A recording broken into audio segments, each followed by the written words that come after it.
I read out some statements from President Biden of the United States slamming Beijing and Hong Kong for what he called a crackdown on press freedom here in Hong Kong with what happened with the Apple Daily. He called it a sad day for Hong Kong's press freedom and other press freedom around the world. How do you read that, and does it matter what the President of the United States says about Hong Kong anymore?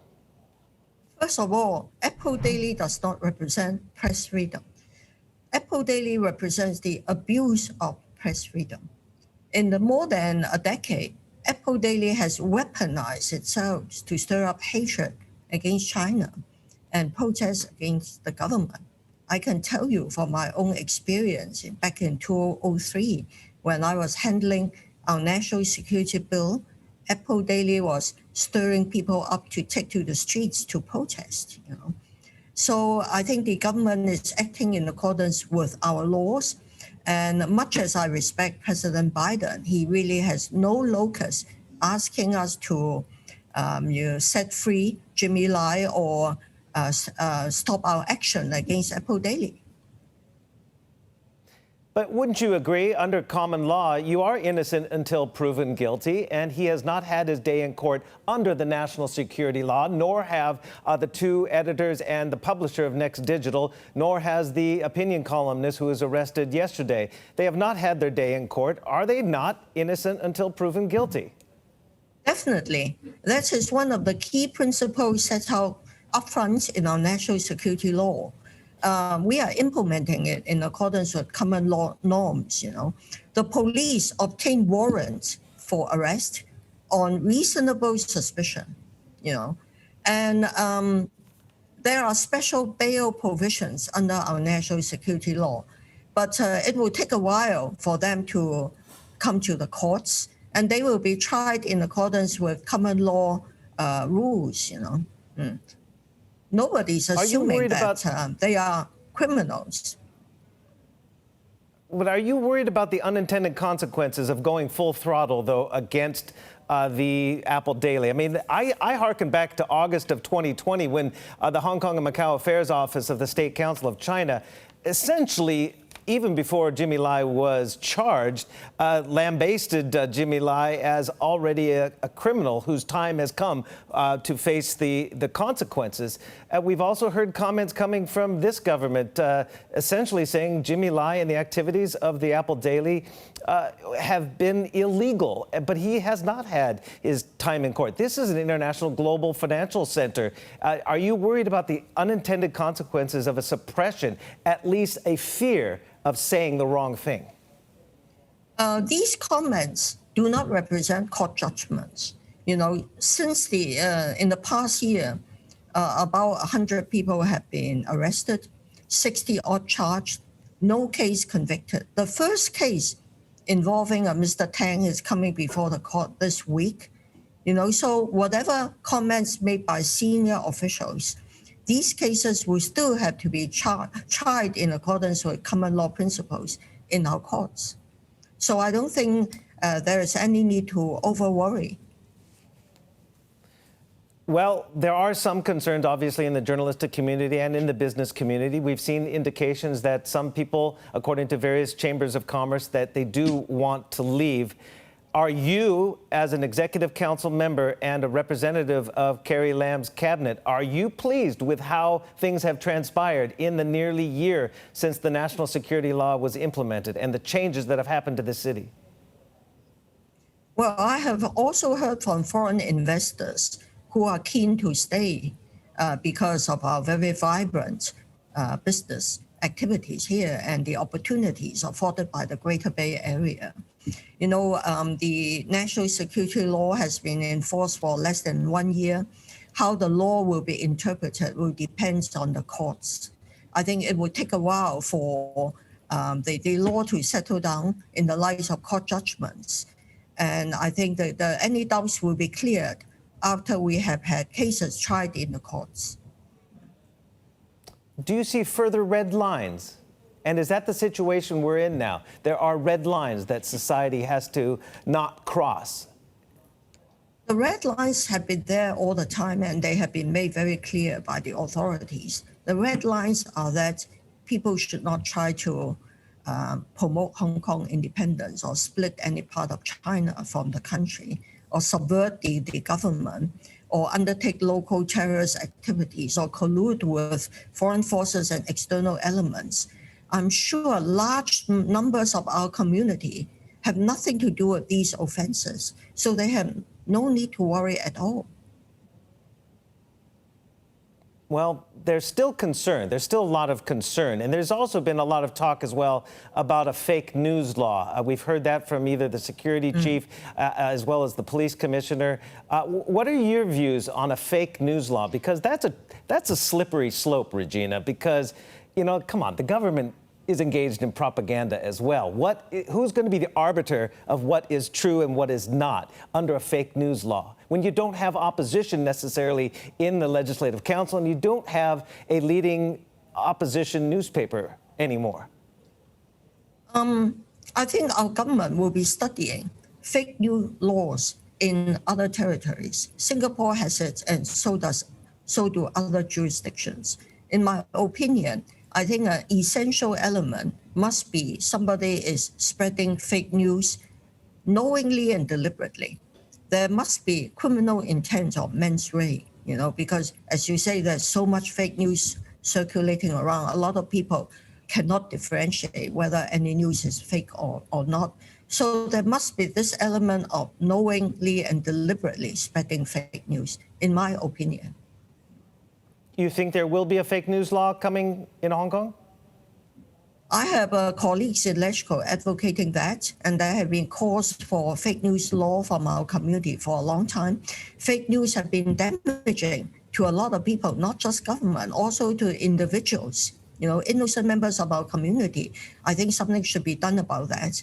As for whether there could be a meaningful opposition in the legislature, it's really up to the pandemics or other people who hold different views from the government to make their call. Yeah. It's their judgment whether to take part in the upcoming elections. I think they should make an effort to join the upcoming LegCo elections in December. Well, some of them are in prison right now, are facing charges. So there has to be a bit of a regrouping, obviously, of a new breed of pandems. But we won't go there right now because I want to ask you about the reported reshuffling of the cabinet, which you are on Executive Council. We're hearing that the security chief, or the police chief, excuse me, the security chief will replace Matthew Chung as the chief secretary, the number 2 position here in Hong Kong. That would be John Lee. Then Chris Tang, the police commissioner, would become the security chief, your old role. What are you hearing? And does this mean when you have 2 law enforcement individuals taking over these senior positions, does that mean a more hardline approach from the government, even harder line than we've gotten? Well, I've heard about these rumors, but not yet confirmed, you know. I think because the government is going through the enforcement stage of the national security law, I won't be surprised if the government wants to put people well-versed with law enforcement in senior positions, at least in the coming year. As for whether the senior echelon will continue to be dominated by law enforcement people would be up to the next chief executive to decide in consultation with Beijing. Speaking of security, obviously we know with the Apple Daily that the police requested and were approved to freeze the assets of Next Digital and Apple Daily. Should there be more transparency in the process of freezing assets that ultimately, I know the government says they did not intend to shut down Apple Daily, but by freezing the assets, it did shut down the newspaper. Does there need to be more transparency from your perspective, from the Executive Council and LegCo in the process to assuage the fears of the business community here, that it could happen to them? I think the Security Bureau and the police obtained warrants from the courts, and I'm sure these actions could be challenged in the courts, and that there will be transparency resulting from the court action, you know.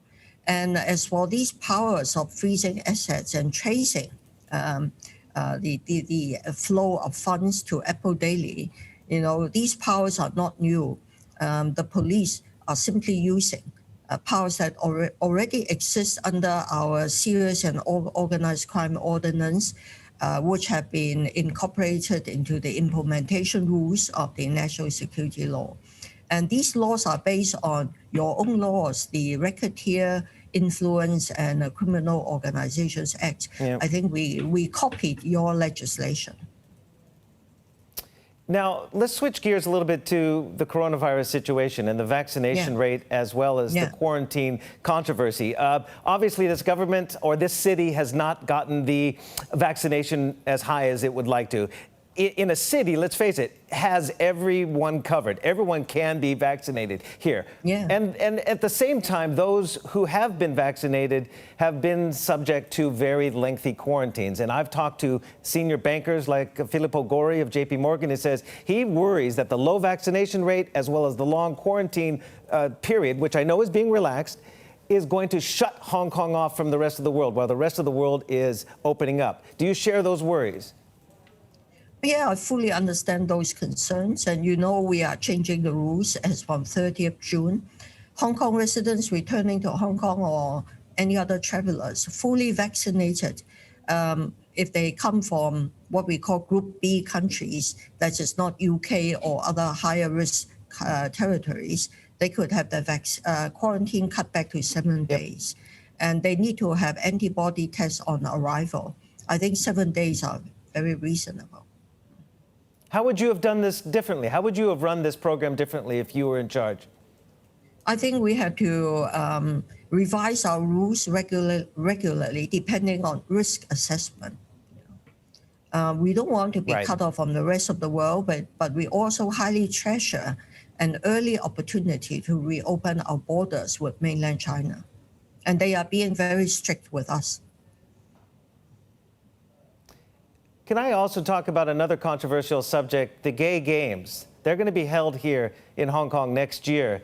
And there's been a lot of outspoken criticism of holding such an event from pro-establishment lawmakers like Junius Ho. He used some very derogatory language. You've come out in support of it. What message is that voice that is coming on the other side sending to the international community about the level of tolerance perhaps seen here, or the lack thereof, in Hong Kong? I have been supporting the gay games for years. I've been helping the organizers in their bidding process. And I raised an oral question recently seeking more government support. Actually, the gay games have support from our Constitutional Affairs Bureau, our Equal Opportunities Commission, our Tourism Board, Invest Hong Kong, Econ Bureau, and all that, And we are continuing to help them to get the necessary venues. I don't think you need to be too concerned about more conservative voices from our legislature, because in Hong Kong, just like in other territories, we have a political spectrum, and we have more conservative people objecting on, religious reasons or very traditional concepts of a relationship.